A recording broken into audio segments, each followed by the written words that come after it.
For this part of section 3, you're going to need this handout that Ms. Chapman gave you Monday night. We're going to be talking about finding the domain of a function. If the function is described as a mapping or a roster, you just list out the x values and that's your answer. So, for example,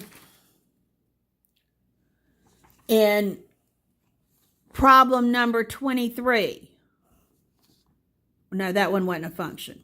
Number 26, if I wanted to list the domain, I would just write the numbers 0, 1, 2, 3. In number 29, if I wanted to write the domain, I would just list the numbers -2, -1, 0, 1. In number 21 up here, if I wanted to list the domain, I would just write 20 hours, 30 hours, 40 hours, 20, 30, 40. So if they give you a map or a roster, you just write out the x values and that's your domain. The challenge comes when the function is described as an equation. All right. We would like for the domain to be all real numbers, meaning you can use anything you want to for x. And that's true, unless if there's a fraction with a variable in the denominator, then that denominator can't be 0. Or if there's a radical, the radicand, that's the part that's under the radical sign, has to be greater than or equal to 0, because in the real number system, you can't take the square root of a negative number. So when we talk about the domain, it'll be all real numbers unless there's a problem, there's something that we have to leave out. We're going to go now to the problems from page 211, and we're going to start with problem number 51. All right. When you look at the equation in number 51, there's no fraction, there's no radical, so our answer is all real numbers. It's that easy. No fraction, no radical, nothing to do. It's just all real numbers. When you look at number 53, there is a denominator, and denominators can't be 0. So we take the denominator and put does not equal 0, and we're going to solve for that. So I subtracted 1 from both sides, and I got x squared does not equal -1. Well, that would typically mean that I would take the square root of both sides. But you can't take the square root of a negative number. It's impossible. So since there's nothing that makes x squared plus 1 equal 0, I can still use all real numbers. There's nothing I have to throw out. Let's go on to number 55. Look at the problem in the book.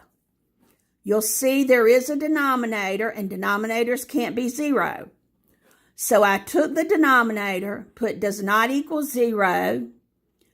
I added 16 to both sides. I took the square root of both sides. Remember, when you take a square root, you get plus or minus. Square root of 16 is 4.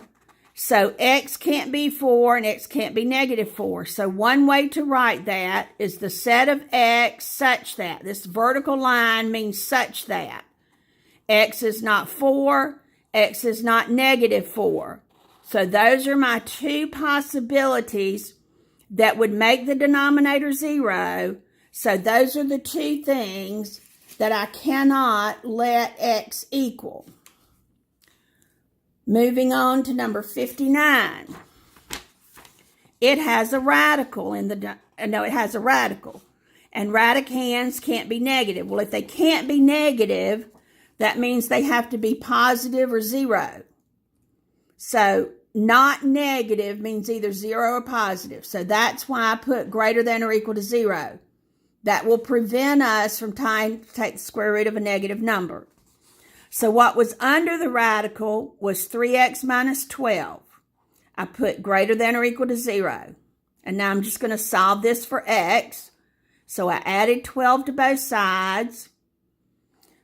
I divided both sides by 3.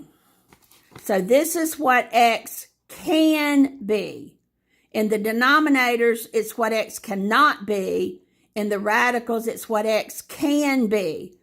So my domain is the set of x such that x is greater than or equal to 4. I just copied what I worked out right there. Number 63. It has both a denominator and a radical. Because it has a radical, it would normally be greater than or equal to 0. But since it's also in the denominator, it can't be 0. So I take off the equal part and just solve x minus 9 greater than 0. You can see that I added 9 to both sides and got x is greater than 9. So my domain is the set of x. Again, that vertical line means such that x is greater than 9. Now moving on to number 65. We've got multiple problems here. We've got a radical and we've got a denominator. So for the radical part, I took the radicand, made it greater than or equal to 0, and solved for t by adding 4 to both sides. For the denominator part, I took the denominator, wrote does not equal 0, added 21 to both sides, divided both sides by 3. So I want all the numbers that are greater than or equal to 4, but it can't be 7. So this is the way I write that. The set of t such that t is greater than or equal to 4, comma, t does not equal 7. So all the numbers greater than or equal to 4 work, except I have to leave out 7 because of the denominator problem.